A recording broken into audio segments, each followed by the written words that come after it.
Hello, and welcome to Checking In, a lodging DEI chat. I am your studio host, Oren Stewart. We have another, great episode in store for you. Stay tuned, you do not want to miss it. Hey!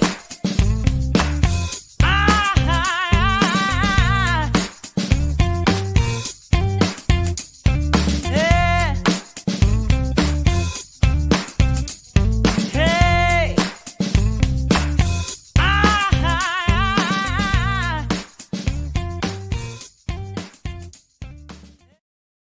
Once again, thank you for joining us here at Checking In. Our host, Leon and Miranda, how are you? Great. How are you? I'm doing well. You all have an amazing show today. Thank you. All right. Hey, Oren. Yeah, it's gonna be a great conversation. Miranda, how's it going? Awesome. Great to be back here to have these conversations with you. How are you? It is. Everything is groovy. What is this? Episode 5 now, I think. Is that right? I think you're right. And it's just flown by. Yeah, it has. It's been great working with you. And I have a big announcement. It's not a big announcement to you, Miranda, because you already know this. You were the second person to know.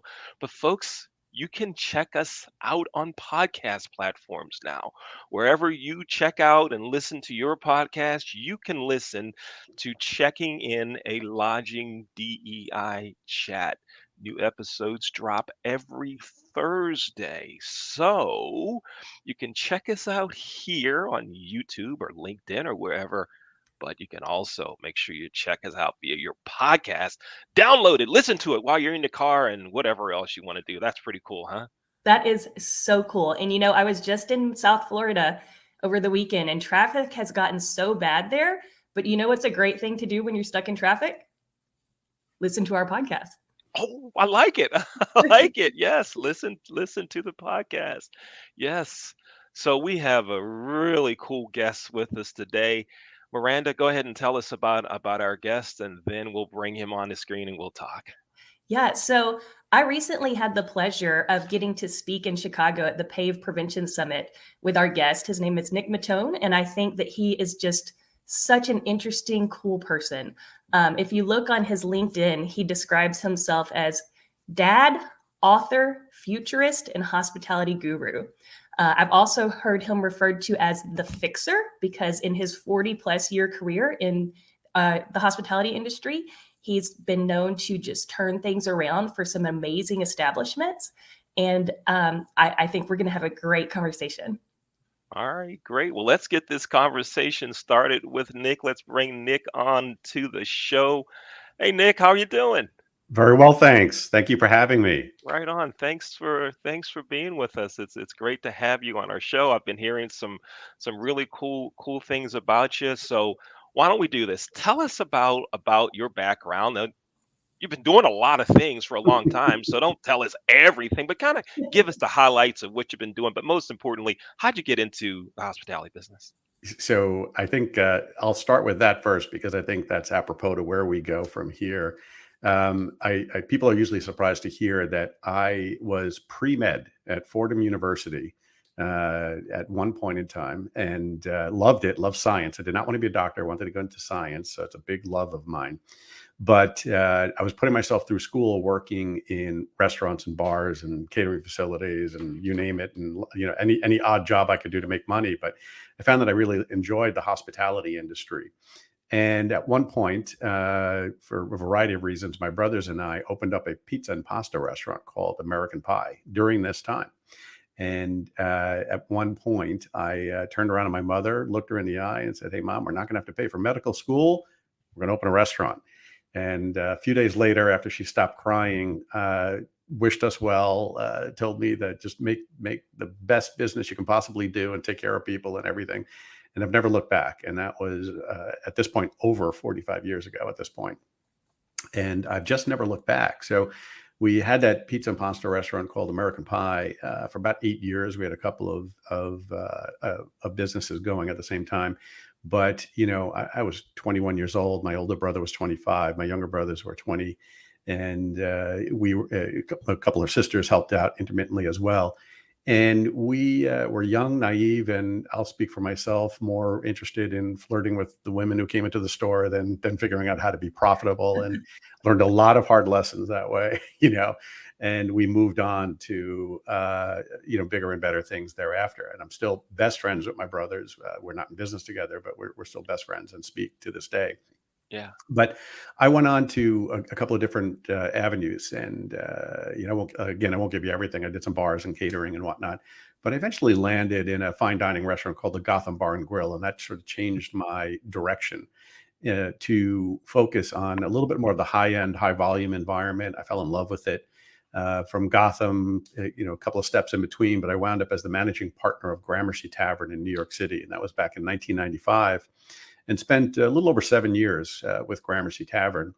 And I think most people know me reputationally there. I think we built one of I stand on firm ground saying one of the best restaurants in the country, if not one of the best in the world. So I'm very proud of that achievement. And I'm very proud of the core values that we brought there, which I hope we get to talk about a little bit later.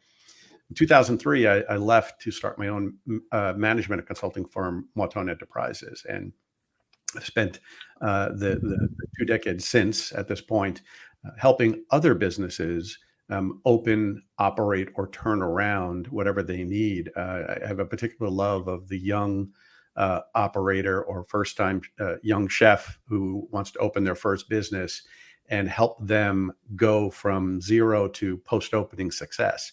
It's just a personal passion of mine. I like being on the ground with people and mentoring them to get to the next level. But as Miranda alluded to, I happen to do very well in the turnaround mindset. And coming in, I'm a little bit more of the unflappable type. So I take all the different pieces of a business that's not doing well for whatever reason and help turn it around. And I've really enjoyed that over the years. And most notably, I did that, and most recently, at the Rainbow Room in New York City, which sits atop 30 Rockefeller Plaza. So an iconic property that was not doing well, came in 2015 with our team, flipped it to do extraordinarily well. And hopefully it'll be there. It's already, I think it's probably celebrating its 95th birthday this year. Right and on. hopefully it'll be there for another 95 years. And Yeah.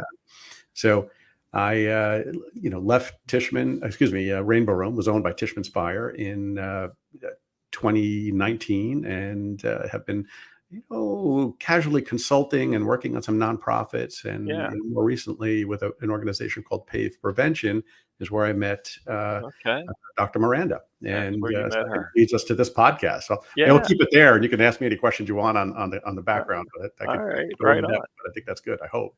I like it. That's awesome. Yeah. And I've heard you many times talk about culture and core values. Could you share with our listeners what you believe to be a positive culture for any organization? Yeah. So there's many different ways to approach developing a culture in a business, right? And unfortunately, what often happens is by not thinking about it out loud, not talking about it out loud, not bringing all the stakeholders into play, meaning I, as an operator, need to engage the frontline staff, whether it's a line cook, a server, a bartender, host, whatever, and all the managers, of course. We need to engage them in that process, right? You don't just let it happen. And unfortunately, and this is part of the negative example, we've seen people who don't work on building a positive culture by default have often created a negative culture, right? They don't understand how to deal with the people and so on. So I come at it from a different angle, and we want to create the culture first. And we put a lot of effort into that. And so I won't get into the entire process, because I think that's probably a show in and of itself, and probably a couple of hour conversation. But in essence, you look at what values are important to you as the business owner, right? And if you ask most people, the first thing they say is profitability, right? We got to be profitable. I get it. But with my former partner and boss, Danny Meyer, who I hold in the highest regard possible, we came up with a different philosophy. And if you don't mind, I'll bend your ear on that for a moment. We decided that the employees are number one, and we put them at the top of the list of core values. And by virtue, you probably heard the expression, the customer is always right? They get the benefit of that every time, right? And that is true, but only up to a point. And we felt that if we invested our time and effort and our emotions into our employees, what happens is they do the best job of taking care of the guests they can because they have a better work environment. And I'll go to my grave believing that that's true. And I've tried to instill that in all the businesses that I've consulted to since then. So we start with investing in our employees who then take care of our guests. And along with that, we try to take care of our vendor partners because they're the people who provide us the goods and services and whatnot. So we treat them with respect, pay them on time, of course, and do all of that. But really treat them as the partners that they are, because then they are talking positively about us and it helps the business and it helps the general community. And I'd say even more importantly, we invest in the community that wherever the business is located in. So if I stick with Gramercy Tavern, we had a great partnership with a number of nonprofits, most notably at the time when I was there, it was called Share Our Strength. It's now No Kid Hungry. And it's one of my favorite organizations nationally. So that was one of our missions, right? To take care of people, children who were lacking food and resources to get through the day. So that was important to us, and whatever's important to the business, they should invest in. But being part of the local community in the truest, deepest sense of the word is good for the business. And if you take care of those top four, then the profitability generally automatically takes care of itself, because you're always looking at the core values as part of the business model, not something that inhibits the business model, which too many people do. Yeah. So for me, it's look at culture first, and you'll actually create a great business. And again, go to my grave believing that. And I think any business that really works that way, I could cite major examples of companies with great core values, like Let Us Entertain You in Chicago is one I hold in high regard, the Union Square Hospitality Group where I came from. And you can pick and choose. There's many out there. Yeah. I love that. I absolutely love that. And Danny Myers, his book, Setting the Table, that is one of my absolute favorite books. And to any of our listeners, if you haven't read it, go pick it up. It's incredible. I read it probably once a year. It's great. Let me ask you, if I may, you and I had a phenomenal conversation when we were in Chicago for the PAVE Prevention Summit. And I was talking to you about our podcast and the work that Leon and I have been doing the past couple of years. We were talking about lack of Black representation, DEI, et cetera. And I shared with you that many of my white hetero male friends feel frustrated right now because they feel that they're trying to do everything right. They're trying to be good allies. They're trying to be supportive. But they feel that they're still being demonized simply for existing in the United States as a white male. Yes. And what are your thoughts on that? Do you ever feel that you get put into that place as well? I think the correct answer is yes. I think we all feel that way. For those of us who care, right, who want to do the right thing, it can often you can often feel disappointed because people aren't saying, wow, you're doing great, you're really caring, you're doing everything. There's no way to do everything right. There's no way to please every single person. So you want to be recognized for the fact that you are doing everything you possibly can within your own knowledge base to do the right thing. And so what I hope will happen is that we my new friend Julie Harmon out in Chicago, his friend I met with Arlene in PAVE Prevention, has a great quote that I think is apropos to this: is we need to normalize mistakes and have a conversation around intent. And I think what happens right now is too many people look at the honest mistake and then demonize the person for that, but not looking at the intention. So if the intention is good, then let's work with that person to correct whatever the mistake was, help them learn and grow from that, so then they can move to the next step of fixing whatever's going on. So for me, I'd rather not focus on the mistake that someone has made, whoever that person is, but focus on the intentions that they have. So if their intention is to do good or to do the right thing, then let's work with them to fix and correct that mistake or whatever the mishap is, and then move on to the next thing. So I think we need to shift the conversation slightly. And I will also go out and say, like, men like me, right, white males in my industry, the hospitality industry and everywhere, need to stop being as defensive. And I often coach people to listen to understand, not to reply. And it's very hard. And that's why I train leaders. And I admit, I have times where I don't do that very well. But when you listen carefully, And when you listen as adeptly as you possibly can to what the person is saying, not just the words, but the meaning behind those words, it makes it a lot easier to then bring the conversation back to how I can help. And that's probably the third point in fixing this for us white males, if you will, is start thinking not about being demonized for what you're doing. Just turn around and say, how can I help make this better? And by doing that, the onus is now on the two of you, whoever you're engaging with, to come up with a solution, as opposed to just getting my feelings hurt or feeling like I can't do anything right, and then shifting gears and going down the wrong path. So I think, really listening carefully to understand, normalize mistakes, focus on and have a conversation around intent, and then really ask the deep question, the important question: how can I help? How can I make things better? Nick, when you talk about the white male feeling demonized, and particularly when we talk about it and focus in on that in the hospitality business, as a black male growing up in the business, my supporters were all white men. Hmm. Right? Now, here's the thing though. Yes. First, I didn't recognize the support they were giving me until way, way, way down the road. Interesting. Years later, when I look back on it and go, wow, that guy was supporting me. Here's something. First, I think it's important for white men, white ladies too, that when you're doing the right thing, tell the story. Mhm. It's okay to do that. Now, that doesn't mean you go on LinkedIn and say, "Look at this black guy that I made a general manager." No, it's No. not that, right? But it's saying this person started with me and they are a GM now, right? Mhm. It's okay to share that story.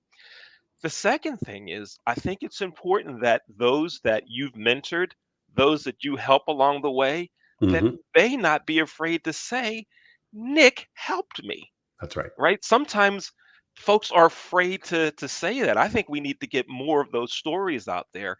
And I'm going to share with the names of those that helped me That's right. along the way. The first one was Craig Poole. Craig hired me in my first hotel job. He's now the president of Reading Hospitality, doing some great things in Reading, Pennsylvania at a DoubleTree. Nice. Michael Harrell, who's deceased now, the former chairman and CEO of Vista Host Hotel Management, just gave me tremendous opportunities and even told me, he said, Yep. I'm going to put you in positions before you're ready. You're not even going to be ready for them, but I'm going to make sure that you are a success in them. And the That's other wonderful. person is Mark Zelaznik, who's the vice president of revenue management for that same management Got it. company. And so I think many black men, black ladies recognize that there are those that want to do the good thing and do the right thing. So Nick, here's the question that I'll ask you. Please. When you roll all of that in together, when you see someone that's not doing the right thing, or someone that has failed and they want direction on it, how often do white men have the conversation about, I want to make it right, I want to help get it right for folks like you that are doing it right?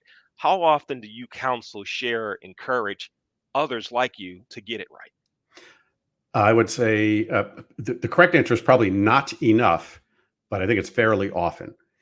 So for me, I have a process of, well, I'll call it the evaluation process, that I would hold managers specifically 4 times a year. And a couple of times it's very formal, it's sit down, it's written, and this is what you've done really well, this is where you need to work on, and this is what I hope to see, and these are some of the goals you have. And at other times, it's a little bit more casual. But there's 4 specific times during the course of the year where I will sit down with them to try to burnish. I use the term burnish what's good, and then work on what needs correction. And so, on a formal basis, that's probably, you could look at it and say, I need more than that. But there's a lot of informal moments throughout the week, the day, the month, that you need to just pull someone aside and say, hey, I noticed you talking to so and so. This is what I would do. This is how I would do it better. So to that end, I had developed a process, and this is when I was the owner operator, or in the case of Rainbow Room, the managing director, and so on, where I would have a 15 to 20-minute meeting every single day with the entire leadership team, who was available because it's a long, big business, and some people just have to be on the floor working.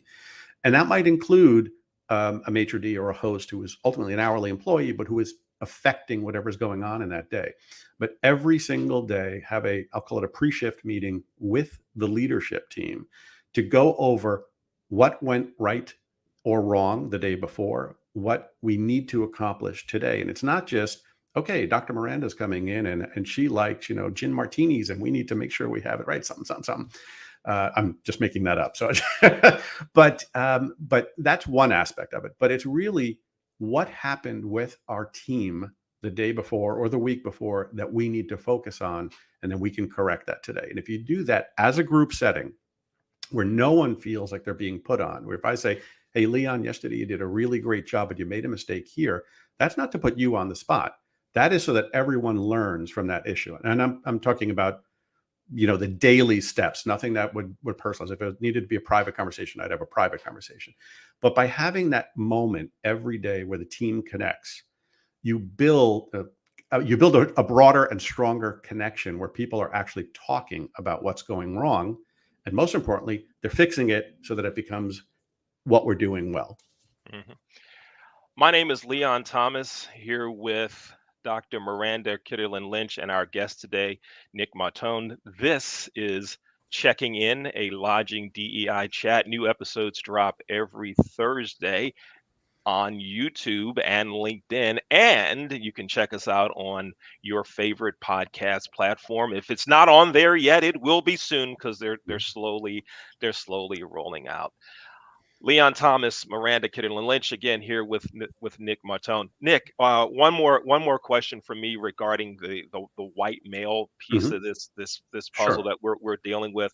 I think that when we look at corporate websites, when we look at corporate leadership, there's still not a lot of women, not a lot of Black individuals there, right? And you think, why is this? Why is this not happening? Mm-hmm. And I also think that along with in the corporation, in the company, also the vendor process, that we need to look more into that area to make sure that the folks that we're doing business with, the folks that we're spending money with, are aware that we would like to do business with companies that are diverse. So what are your thoughts, suggestions on that? And then I'll listen to your answer, then Miranda has the next one. Certainly. And those are two extremely important questions. And let me take the first part of that first. Not seeing enough African-American Black people or women in those leadership positions, particularly in those larger corporations. I think there's a lot of mistakes we as leaders, owners, operators make, right? When I look for a manager, what's the first thing most people do? I go to my network and I say, hey, Joe, hey, Jane, I need a manager. And this is, the salary, blah, blah, blah. Do you know anyone? And of course, that network will bring people to be interviewed. The problem with that is very often our network are people like us, and in my case, white men who were going to recommend another white male because that's our network, right? And whatnot.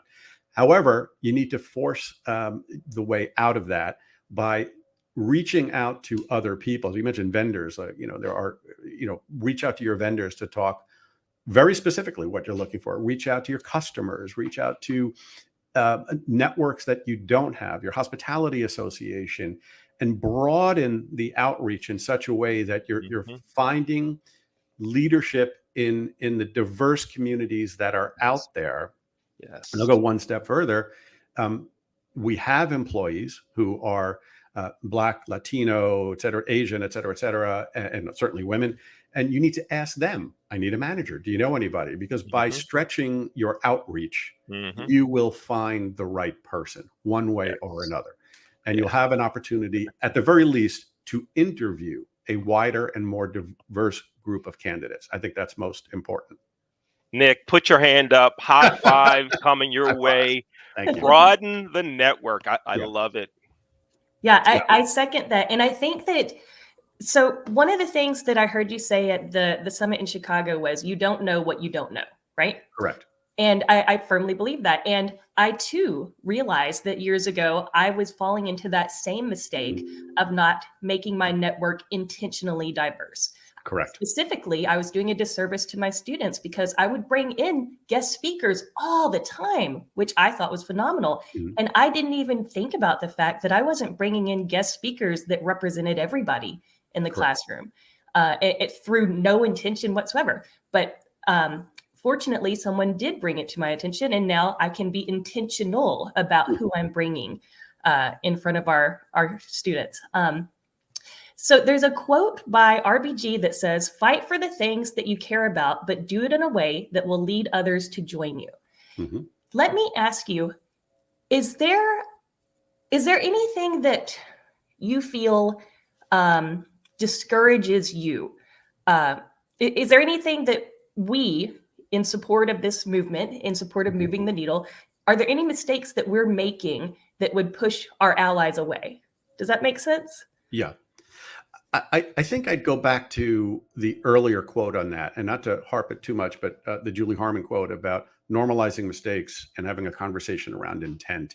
And there's different ways to spin that. And I would say, really, I think we need to lower the vitriol a little bit, not vitriol, lower the volume a little bit so that we can have a more pleasant conversation and take each individual that we're talking to on the merits of what they're trying to accomplish and the intention that they have, as opposed to the mistakes that they've made. I really firmly believe that. So I'd say, to answer your question more fully, I, as the white male, and people like me, we need to be less defensive, so we can listen to understand, so I can really take it in what the other person is saying. The person on the other end, I found myself having conversations, or you see it in the news, where people will not let the other person's argument even be heard, right? Mm. I'm right, you're wrong. There's nothing in the middle. And that's not true. That's not true. Mhm. So I think on both sides, and to answer your question, I think we need to allow for the vehement discussion, as long as the volume is appropriate and respectful. And I think what happens at times is we get a little bit too heated on both sides of the argument, and then someone's like, "Okay, I'm done," and the white male, "I'm picking up my toys and going home. I don't need this anymore," right? And on the other side, you can't just demonize a person for their mistakes. Help them understand what they did wrong, so we can go to the next level and have a more fulsome, more honest conversation with a lower heat, lower vitriol, lower volume. Yeah, I agree. I think that's so important. I'm so glad you said that, because cancel culture, in my opinion, is not helpful because it doesn't allow for growth. Great. Can I add one more point? I know you want to ask another question, but to the question Leon had just asked about how and I said broaden the network and so on. There's one other aspect I've tried to coach leadership, anyone who's doing an interview, and this is even more importantly for the HR directors in large corporations. What I've experienced in hotels and large companies specifically, and a lot of independent restaurants, is I'm looking for a manager, and I say they must, right? You see this all the time, must have 5 years experience in a similar operation, must have an MBA in business, blah, blah, blah, blah, blah. I take that, crumple it up, and throw it away. And I can give you innumerable stories, but I'll give you one of my favorites. It happened to be a woman, but this has happened over the years with people of different ethnicities. Mary Mraz, and she's one of my favorite people on the planet. And the resume comes through, and the application comes through. This is at Gramercy Tavern. Forgive me. We were looking for a server, and people looked at her resume and said, "Wow, she's only worked at Kentucky Fried Chicken in Kansas City. I mean, why would we hire her?" But you look at the resume, and you look at the application, and you look at the answers that she gave to some of the random questions. She had worked 5 years here, 5 years there, put herself through school during that time. So what does that tell me? It tells me that you have someone who's got my core values, someone who is going to stick with the job. I interviewed her. People thought it was that she has no experience. It doesn't matter. My God, she was one of the best people I've ever hired in my entire life. Went on not only to be a great server, and then a captain for us, she became a manager, then she became an owner operator in her own right. And so what I urge people to do is to stretch their thinking beyond, I need this experience, to, I want to find a good person, wherever that may be, train them into the job that I want them to do. And if you can't train them into the job, then you really have no business being a manager or a leader in that business. And that I'm adamant about. So I started to confiscate the time, but I wanted to get that point out because I think it's so relevant to the question that Leon had asked a moment ago. Absolutely. No, that's time well spent. I think that's fantastic. Thank you for sharing that. And for the record, it's vodka martinis. Always vodka sorry. martinis. Never Sorry. That's great. So I want to ask you something just a little bit off topic, but something that I found to be interesting and admirable. When I looked at your LinkedIn profile, the description that you've provided for yourself, the very first word describing who you are, and now granted, you're very accomplished. You've done a lot of things, but the very first word is dad. Tell me about that. So I am truly blessed in every sense of the word. I have a 29-year-old daughter, Alexandra Mautone, living in New York. She's well, of course, she's one of my favorite people. She's my best bud. Now that she's, of legal drinking age, we go out and have, bourbons together. She happens to like whiskey. My son, Nicholas, is 16 and we're also best buds. We cook together. We go to the gym together. He's driving now. He drives me around. That's really, really great. The reason I put that first is because I love being a dad. I love having my kids. I love being friends to them. I devote a lot of time to them. That doesn't mean I love going to my son's basketball games, my daughter's shows when she was in grammar school and high school and in the arts. I love hanging out with them. And I think that kind of goes back to the core values, right? I want to take care of my kids. Then I know my family is safe. By doing that, it allows me to have fun. So if I spend a lot of time going to my son's basketball games, the one time when I can't be there or have something else that I want to do, he's not pissed off at me. He knows I've been there for 80 of them in a row. So now I can take the one off. And it also flows into the business mindset, right? I think of my employees. I don't want to say they're my children because that kind of demeans them. But if I think of it in the same sense that a dad would care for his children and a mother and a father would care for their children, I feel the same way with my employees. That I want to care for them in the truest sense of the word. I want to help them excel. I want to help them grow. And so it's really important to me. And I'll give you one other quote that I've always loved is I'm a dad when I get to say yes, and I'm a father when I have to say no. And I think it's true in life and business in both ways. And sometimes we have to say no, and we have to be the disciplinarian. And that's when I'm the manager of my employees. And other times I'm the greatest boss in the world because I get to say yes. So. Mm-hmm. That's perfect. Leon, did you? Nick, this has been a great conversation. I want to make sure that our viewers and listeners are able to get in touch with you. However, so let's display Nick's LinkedIn profile. And I'll ask our producers to go ahead and scroll with whatever else we have on Nick.